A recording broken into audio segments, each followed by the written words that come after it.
de la BBC, su sentido del humor, ese link de la BBC es esto.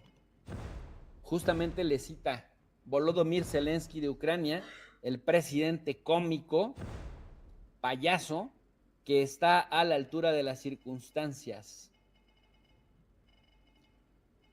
Nada que ver. O sea, Elon Musk acaba de decirle payaso, porque miren, cita el tweet, le responde, cuando dice que Estados Unidos no puede obligar a Ucrania a sentarse y escuchar en la mesa, porque es un país independiente. Elon Musk, su sentido del humor es increíble, le pone este link que están viendo ustedes en pantalla, y es pues un reportaje de la BBC, que lo titula El presidente cómico que está a la altura de las circunstancias, o sea, payaso pues. Y envalentonado Zelensky, ya envalentonado, una vez que desafía a Donald Trump, yo de verdad pago por ver, como dicen en las cartas. Zelensky acaba de publicar esto que ven ustedes en pantalla. Y a la letra dice lo siguiente: los líderes del G7 han demostrado una vez más su apoyo inquebrantable a Ucrania, ahora que se acerca el día 1000 de la agresión a gran escala de Rusia. Estoy profundamente agradecido a la presidenta del Consejo de Ministros, Giorgia Meloni, y a todos los líderes del G7 por su voz unida al apoyar a Ucrania. Ojo, Estados Unidos forma parte del G7, pero ojo, desafía a Trump y dice que ni Estados Unidos puede sentar en la mesa de negociaciones y escuchar a Ucrania porque es independiente Ucrania, porque todavía está Biden, y con Biden es solo agradecimiento y besarle la mano, porque gracias a Biden se ha sostenido.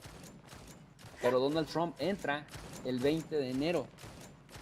Yo quiero ver si Zelensky tiene ese mismo ánimo desafiante para el día 21 de enero. Mientras... May the sexiest team win.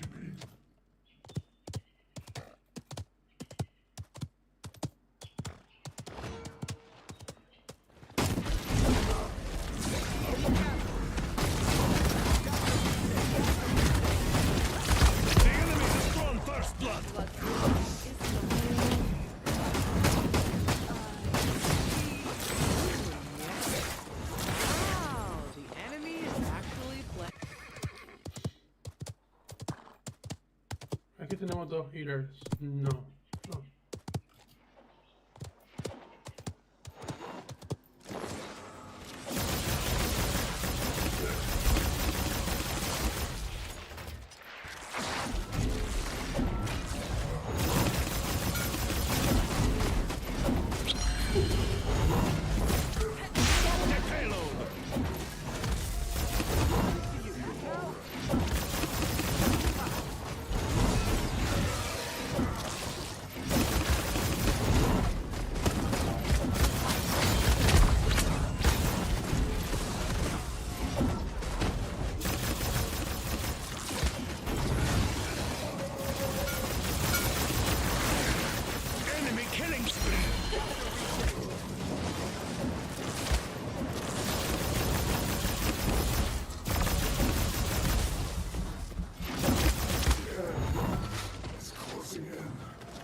Enemy killing spree.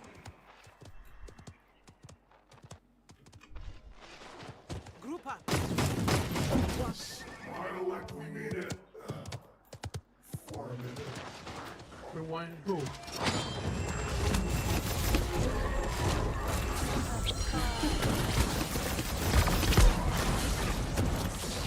Mientras tanto, no es incoherente. Es coherente que le agradezca a Estados Unidos porque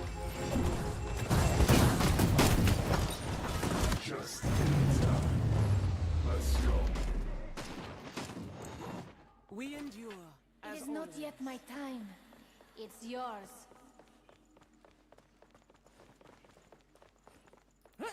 Russian soldiers are now rioting in their barracks and running away from their position because they know what awaits them.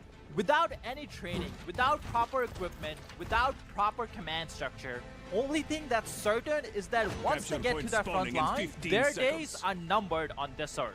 And this isn't even just one isolated incident. In fact, I have so many clips today that I had to leave some out because I don't want to make this video too long. It's extremely common that soldiers are not willing to go to the front line and are being forced to go fight. This kind of reaction that's all too common in Russian army also has a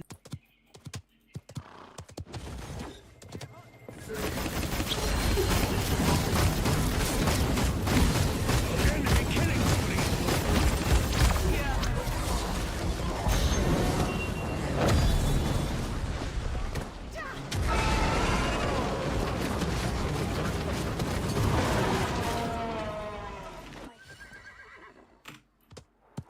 Great damage. Keep me going. You can't beat good taste. An enemy is unstoppable. Enemy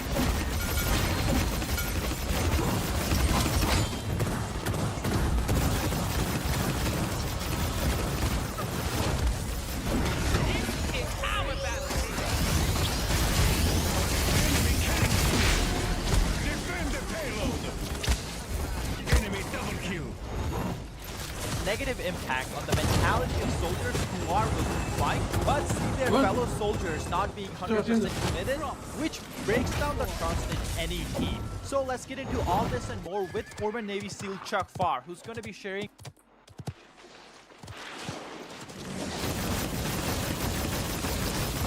Enemy rampage.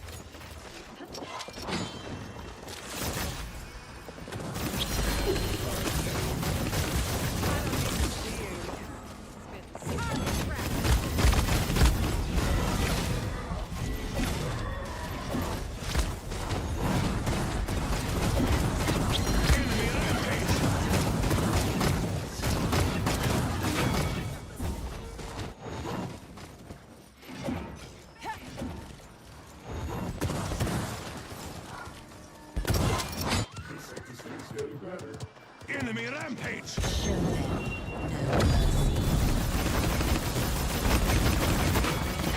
Rise again.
Seconds remaining. Era la mitad de lo que... 10, 9, 8, 7, 6, 5. Enemy killing spree. 3, 2. what kind of psychological impact Fernando this is never has on the on losing Russian side. soldiers on the battlefield. But like always, be sure to hit the like button down below. YouTube isn't a fan when we share these videos that are not advertiser friendly. So your likes help us out tremendously in the algorithm. Let's start. Okay, we've got some obviously dissatisfied Russian troops. In most armies, it isn't really a good idea to start smashing up the barracks. It's a good way to have the military police show up. You know, morale in the Russian army is really pretty low, and there's no reason for it ever to get higher. You know, you think of the training a U.S. Marine goes through, that carries over into their service career, right? Their ability to follow orders, stick together, do what they're told, have a certain esprit de corps. None of that happens in the Russian army. Some of these guys get taken off a Moscow subway, and 5 days later, they're on the zero line. They, you know, if you're a civilian listening to this, they don't even have your training on Call of Duty.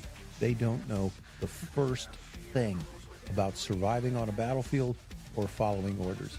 And you take a person like that, who's still a civilian, and you keep leading them day after day on meat wave attack after meat wave attack, where they lose 60 to 80% of the people And this is what happens, man.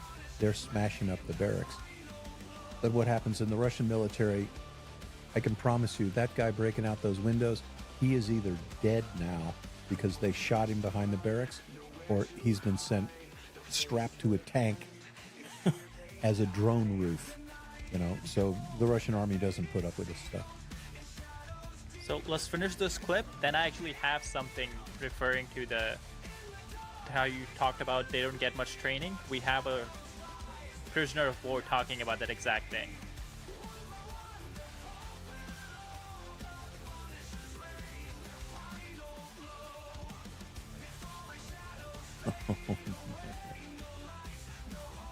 Yeah, you know, and I think a couple of cocktails are probably part of this this whole scene as well.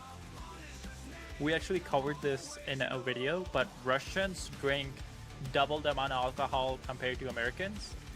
Wow. And what makes it worse is we drink a lot more beer, they drink a lot more vodka. Yeah, I tell you, and I think about the average listener here. Think about how much your average college student drinks. You know, it's a lot. Twice as much as that. So, you know, there's the other thing is you don't want to go into combat drunk or high. I tell you, you don't want to do that. Your reactions are slower. You don't know what's going on. And in fact, these guys get to the front. They don't know the difference sounds between incoming and outgoing. They have no idea, which is one of the reasons when they get to an objective, they can't hold it. They don't have any idea how to do that.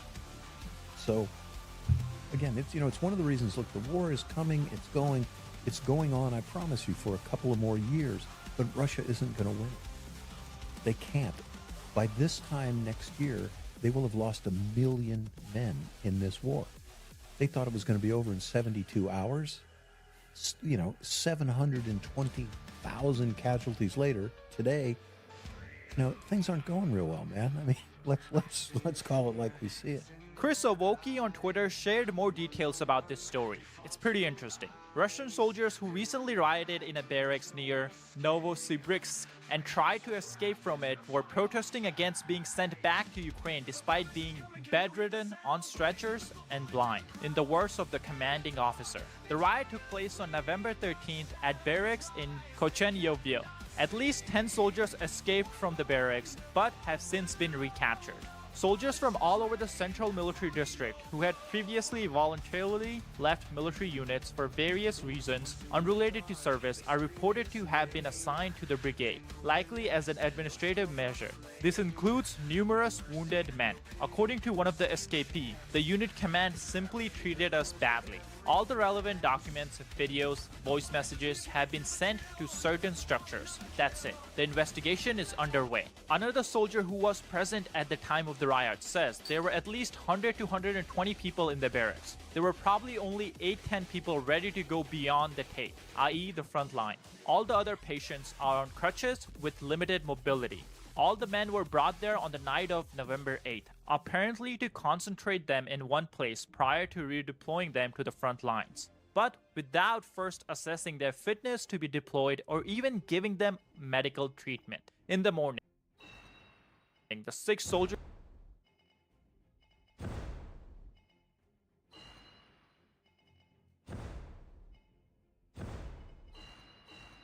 Imani.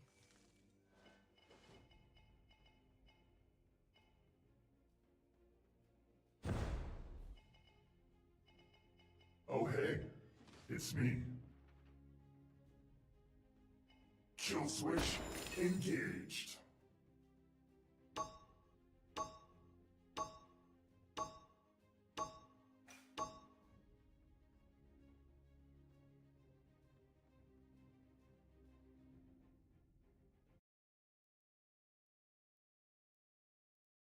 began writing reports to the commander about providing medical care and military medical examination. But these reports were never sent anywhere. There was a guy, he was missing half a foot on both legs. His military unit, I don't know which one, fired him, discharged him. Somehow they shoved him into the unit, and he was there for a month. The command office told the men, "You are not a transit camp here." They sent everyone here to the front, bedridden, on stretchers, blind. No one cares what condition you're in. The soldiers say that he and his fellow soldiers repeatedly asked for medical help. Despite all these issues, it's become a common practice for Russian army to send injured and battered. Let my sweet molasses voice prepare you for this fight.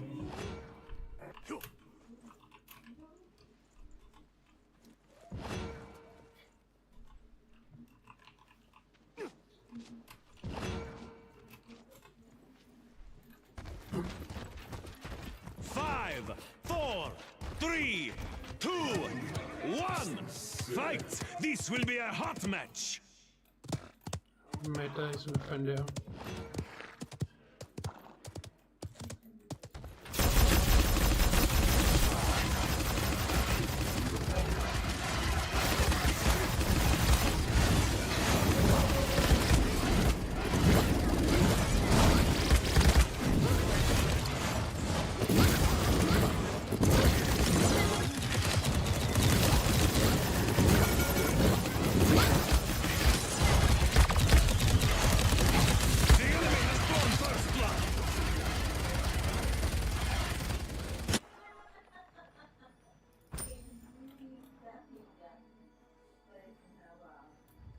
Looks like this day's getting better.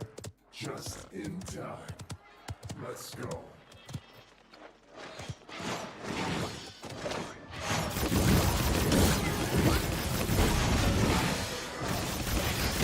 Defend from Los Diablos.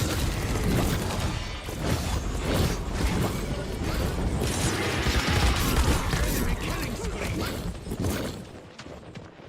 Soldiers to the front line. This just shows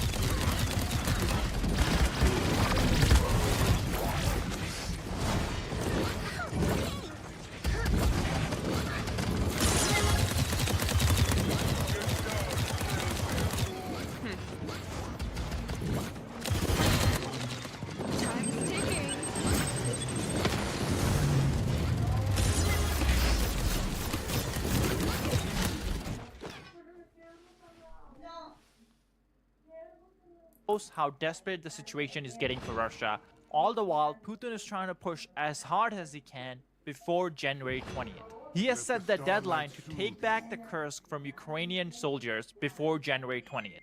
Because of this sudden push, Russia has given up on any kind of training for its new recruits. They're just sending them in with less than a week of training.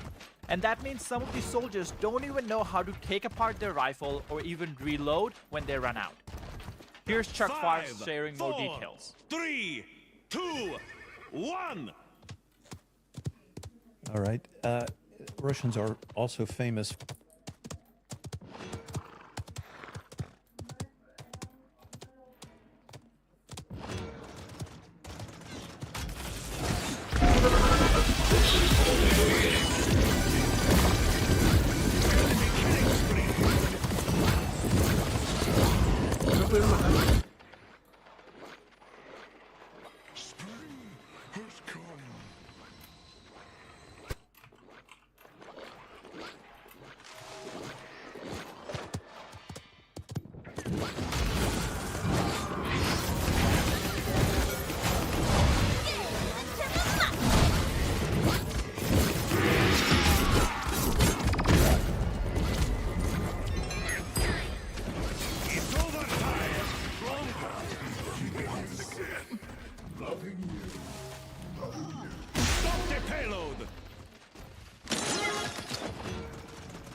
De mierda.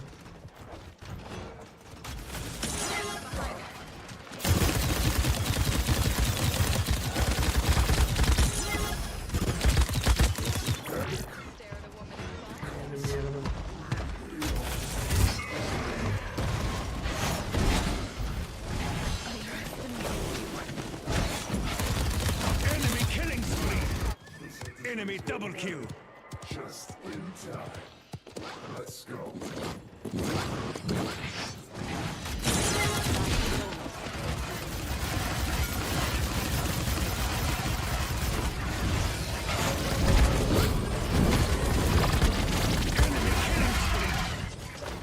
Enemy rampage! Among the ethnic minorities, this gentleman is a Booyah. From An enemy is unstoppable!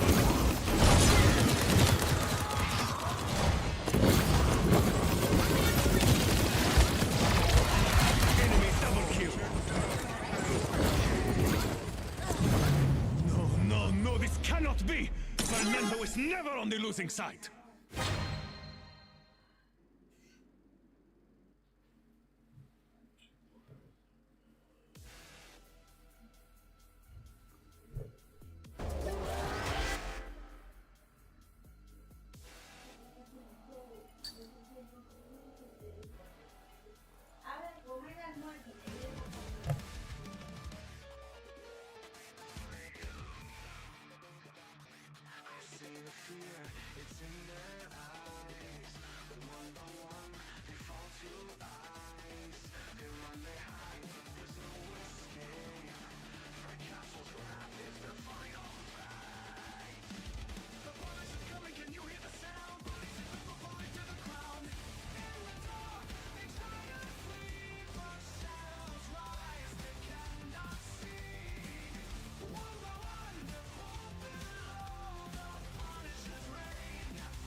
Eastern Siberia.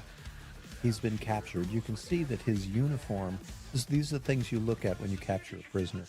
I look at his uniform, it's not that dirty. It's not that ripped up.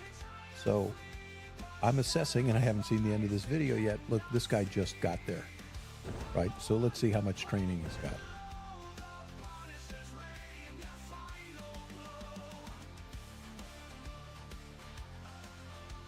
All right, enlisted, so 15 October, and when did he get into combat?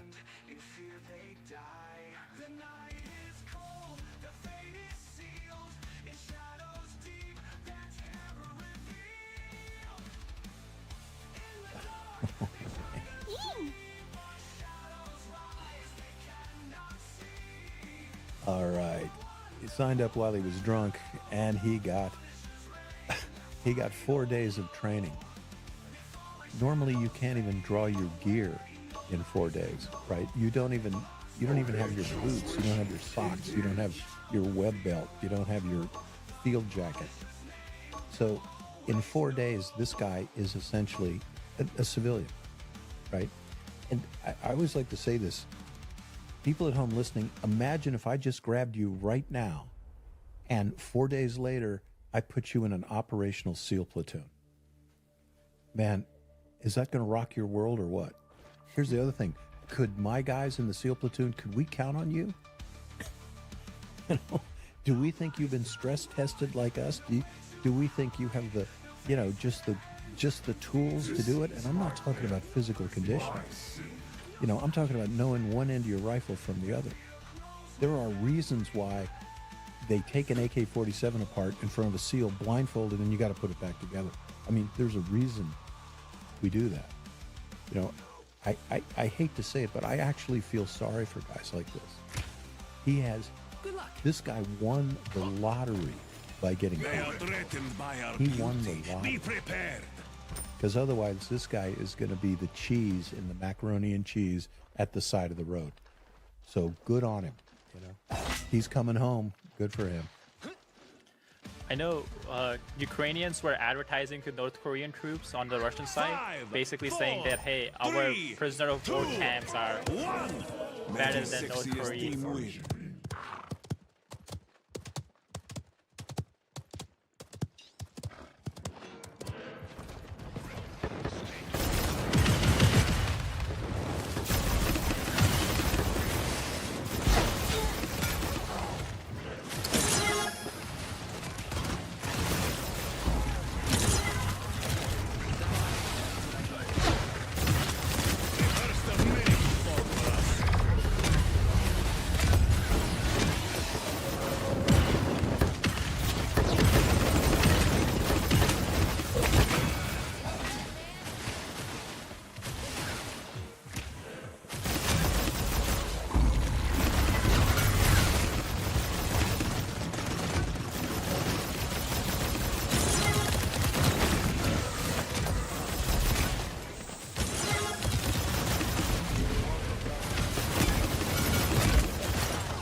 Push them, push them.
On my way back in. Retreat! Group up! 30 seconds remaining.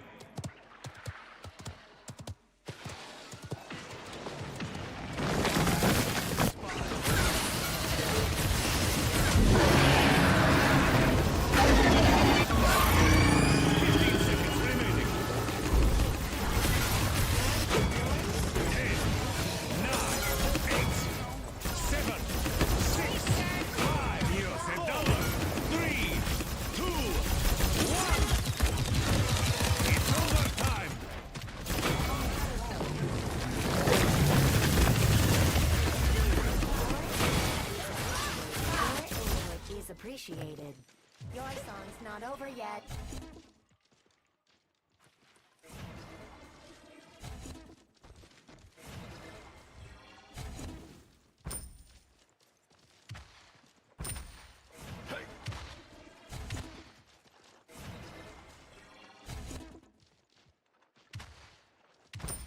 Capture point spawning in 15 seconds.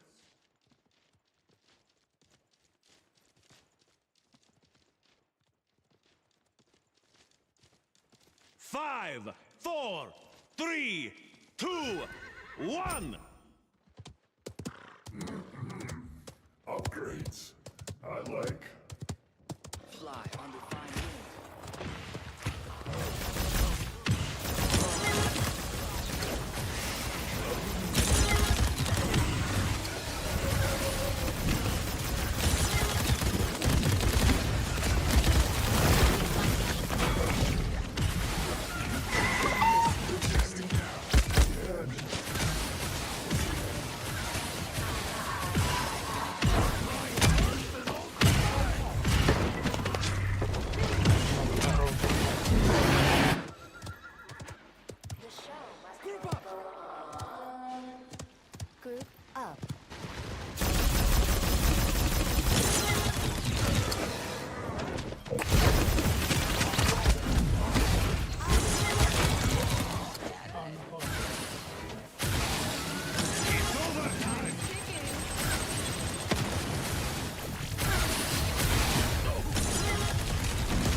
Just in time. Step into the light and perish!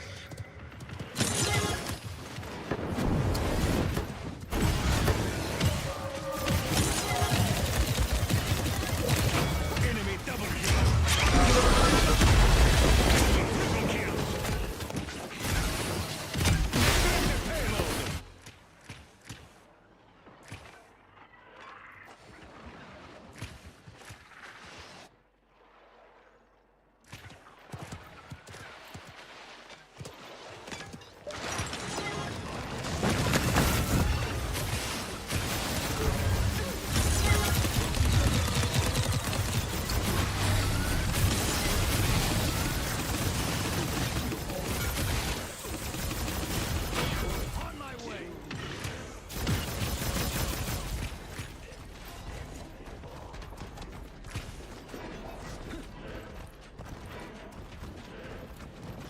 Left side, left side, left side. Yeah.